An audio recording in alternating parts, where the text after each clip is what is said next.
Okay, so I'm just hanging around in the corner thing. I don't know if the projection's showing up, but that's sort of all over the place. So it's kind of final now. Now I've got to do it because there's adverts for it. It's the Sumo Lounge. That's not me. That's someone else.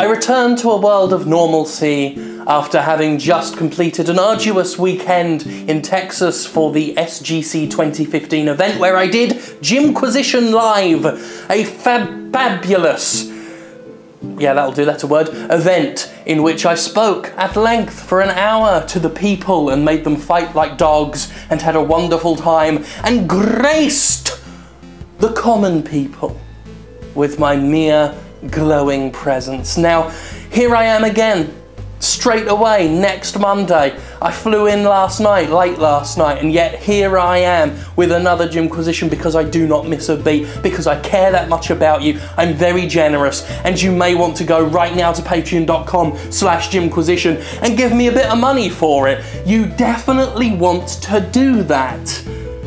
You just had the idea yourself, and what a great idea that is. It's not cynical what I just did. Nah. People love it when you e-beg. Today we're going to talk about something I call the mic trick.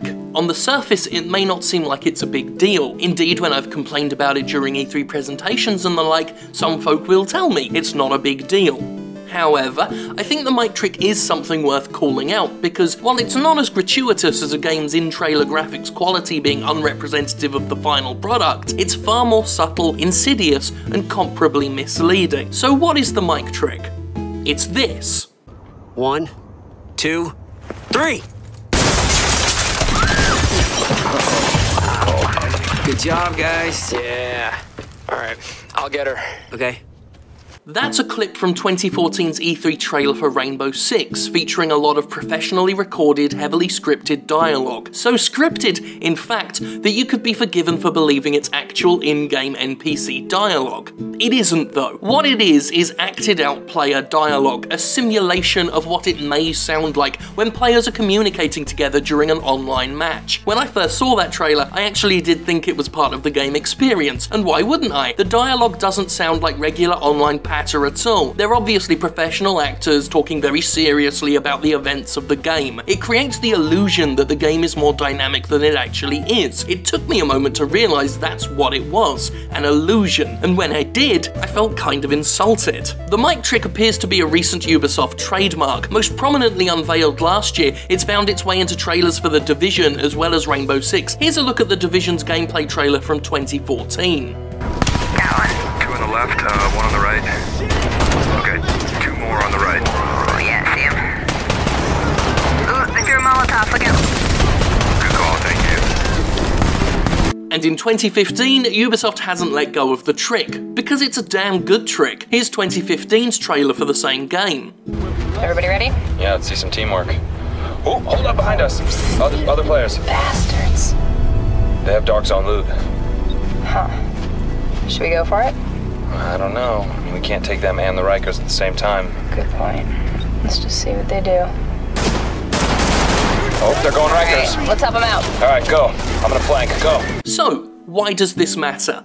Well, audio is a damn powerful medium. There's a reason why music affects us the way it does. When Sephiroth famously killed Aerith in Final Fantasy VII, would it have been quite as heartrending if her classic theme hadn't played so perfectly and poignantly? And would the resulting boss battle have been so memorable if the theme hadn't continued throughout it? I get chills just watching it, and that's in no small part thanks to the audio.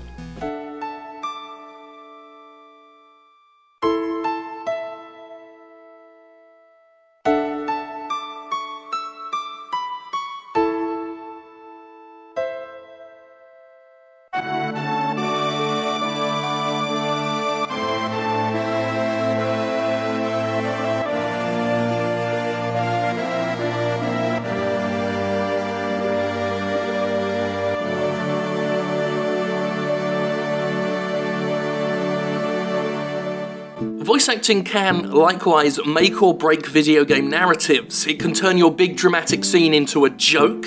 To protect the life cycle, I have made a creature to rule over mankind. Or it can create something memorable and beautiful. I can do it. I can! Ubisoft knows this, which is why it started using the mic trick in its games, to create this artificial layer of atmosphere and depth to the games being shown. See, even if you know the audio is scripted and won't make it into the final game, that doesn't diminish the effect. It's a sly little move that makes any trailer sound more alive, more enthralling. It's psychologically manipulative to the point where even if you know you're being played, the trailer still comes off as way more dynamic than it should be, because that's how sound design works. I mean, if we were to look at The Division with a more representative audio background, well, it just wouldn't come across quite so slickly. Like, my mom's such a fucking asshole. Like, I wanted a new iPhone for my birthday, and she got me a fucking PS4 instead. Like, PS4 sucks. Like, I said, Mom, fucking PS4 sucks. I want an iPhone. Fucking bitch. Yeah, PS4 sucks.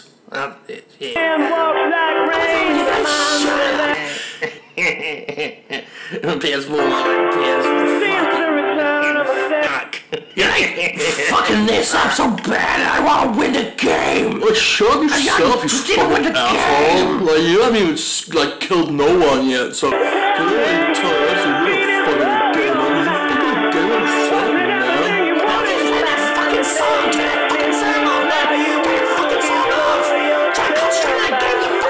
Scripting is, of course, an occurring problem in video games hype culture. From heavily rehearsed on-stage demos to gameplay that's been meticulously directed and coordinated to look more fluid and exciting than the finished product, publishers leave nothing to chance when showcasing their games. To the point when an actual fucking highlight of this year's E3 was Sony screwing up the Uncharted 4 demo on the first attempt. Because, you know, at least that element of fallibility, that otherwise embarrassing failure, was a sign of authenticity, of the game not behaving like a well-trained dog, evidence that what we were watching was probably a real product as opposed to a fucking pantomime. Shrimp on the grill, broiled and basted.